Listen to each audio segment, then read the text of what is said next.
Bonne année 2017 à vous tous qui nous suivez de partout. Nous sommes la RTNC de développement et précisément nous sommes l'émission Concept du jour. Cette émission savante, cette émission intelligente, cette émission que vous suivez sur les antennes de la RTNC 2. Merci à vous tous qui nous avez suivis durant l'année 2016. Et aujourd'hui, l'honneur vous revient pour que nous puissions vous dire merci. Pour votre accompagnement, nous vous disons merci. Et pour toutes vos remarques pertinentes en tel été, pour que nous puissions faire un travail qui pourra toujours vous faire du bien, tel que nous le faisons. Et c'est nous le disons très modestement.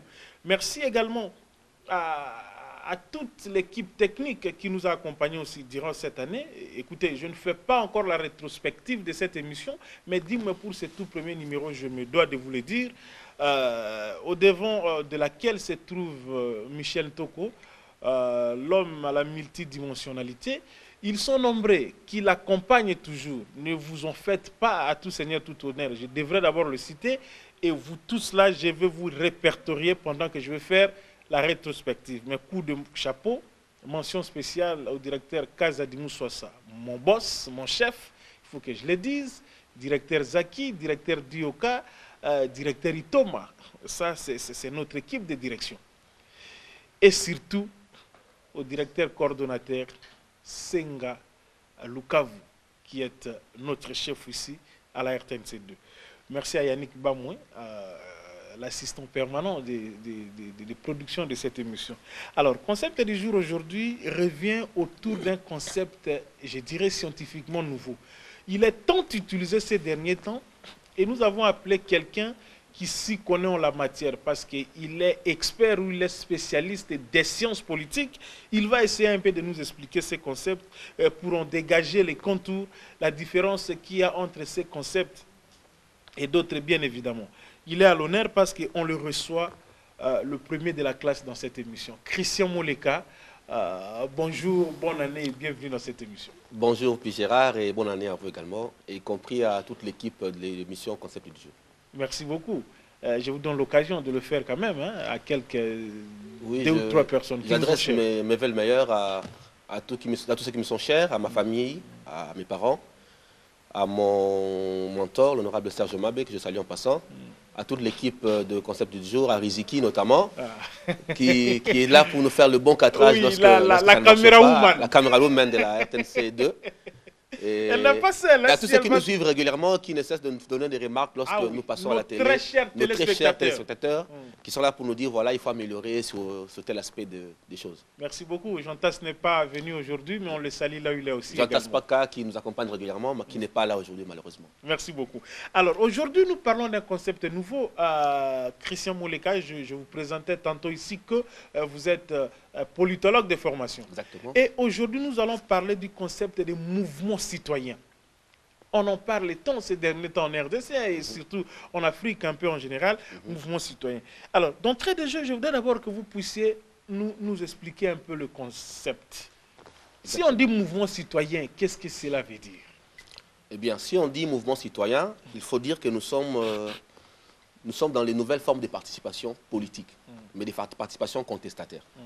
Il faut partir du principe classique que lorsque nous parlons de l'État moderne, nous parlons d'un pouvoir spécialisé qui se sépare de la société civile de manière globale.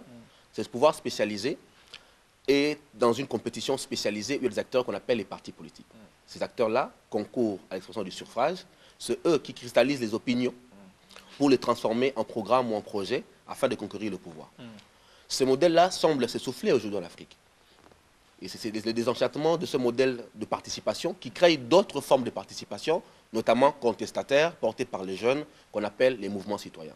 Les mouvements citoyens sont des mouvements de contestation nés sur base d'une mobilisation citoyenne des jeunes dans beaucoup de pays, au Sénégal, au Cameroun, au Tchad, en RDC chez nous, à Brazzaville, au Gabon, en Europe également, en Côte d'Ivoire, au Burkina Faso, en France même. Il y a le mouvement aux États-Unis les Indignés de Wall Street, à Madrid, les mouvements du 15 mai. Donc, ce n'est pas une réalité uniquement continentale.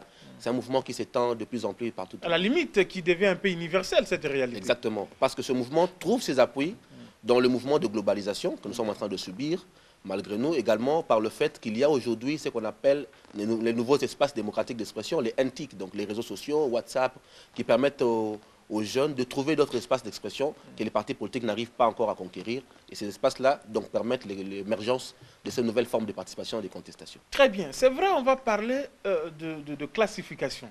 Mais il est intéressant qu'on s'y attarde un tout petit peu autour de ces concepts au niveau de sa présentation. Okay. En vous suivant de près, vous avez dégagé une catégorie. Vous avez parlé de jeunes. Pourquoi les mouvements citoyens sont essentiellement constitués de jeunes? Un peu partout, on les voit. Hein, c'est plus les jeunes qui sont là. Pourquoi? Mais comme vous le constatez, l'Afrique a un défi énorme aujourd'hui. C'est un défi démographique. L'Afrique subsaharienne a dépassé les 1 milliard. Et la part de jeunes dans ces 1 milliard a dépassé la moitié. Donc nous sommes un continent essentiellement jeune. Et les désenchantements de la jeunesse par rapport au discours politicien, par rapport aux limites du système, à créer les conditions, je dirais, de développement de l'emploi pour les jeunes notamment.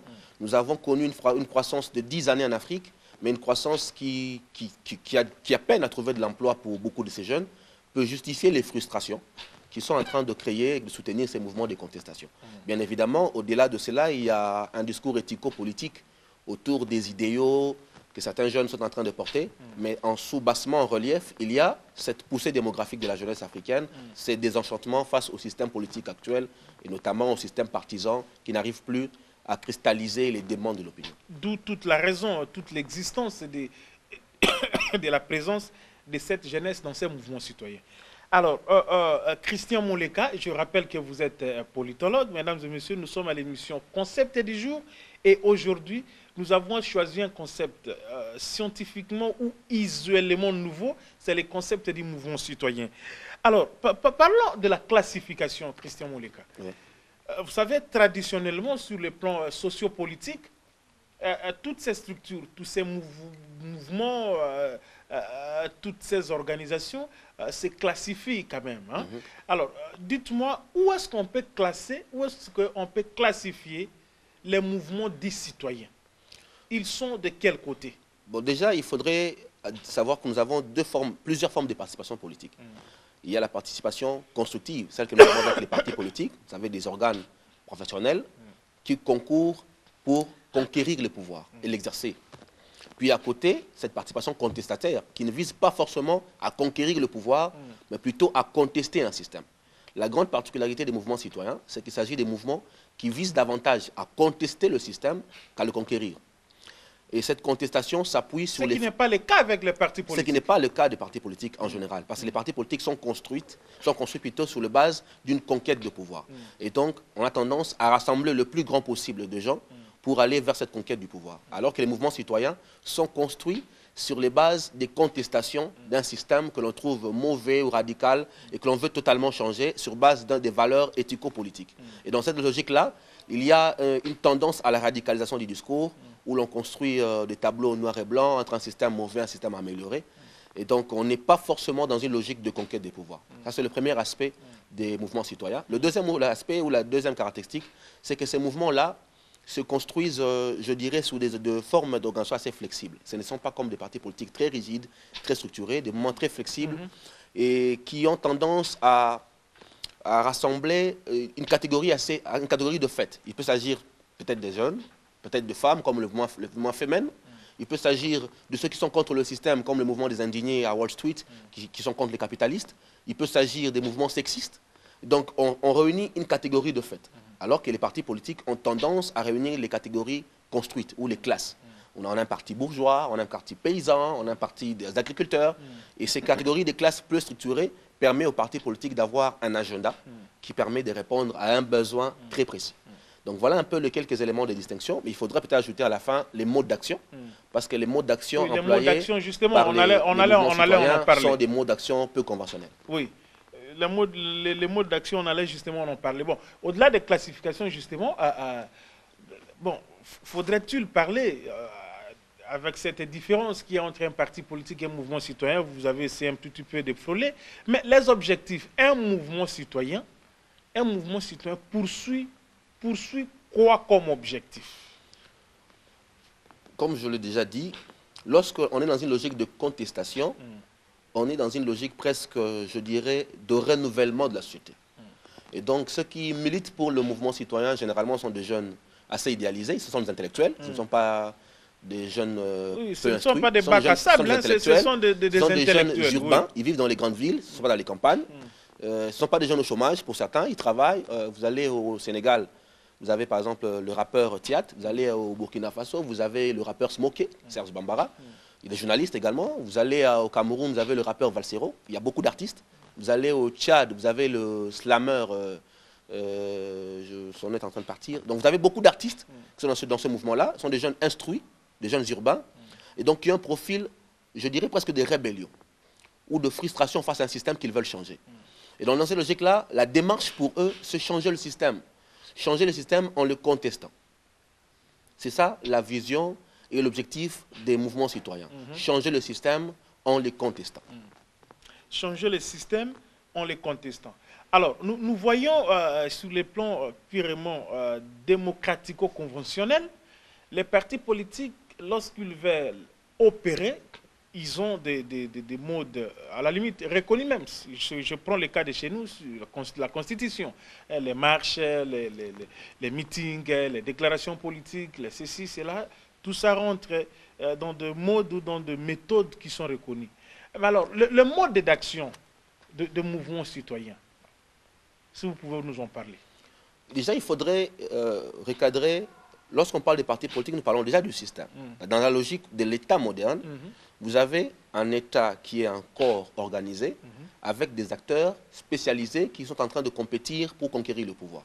Et dans cette logique-là, la violence est reconnue au monopole de l'État. La seule violence reconnue entre les acteurs, c'est la violence verbale, au travers des mots. Et donc, en sciences politiques, on dit que la violence est éphémisée. Donc, elle est virtualisée, elle ne reste que dans le discours. Donc, cette logique conventionnelle est la logique des partis politiques. Mais lorsqu'on entre dans la logique de contestation, donc il s'agit essentiellement de frustration, on a tendance à voir se développer je dirais, un accent d'agressivité. Ce qui fait que les modes d'action, généralement, des mouvements citoyens sont empreints d'agressivité. Vous avez les prises de bâtiments publics, vous avez les séquestrations de certaines autorités, vous avez la fermeture de certaines routes publiques, vous avez des sit-ins également, des pétitions qui sont jetées dans la rue. Prise à partie de certains éléments.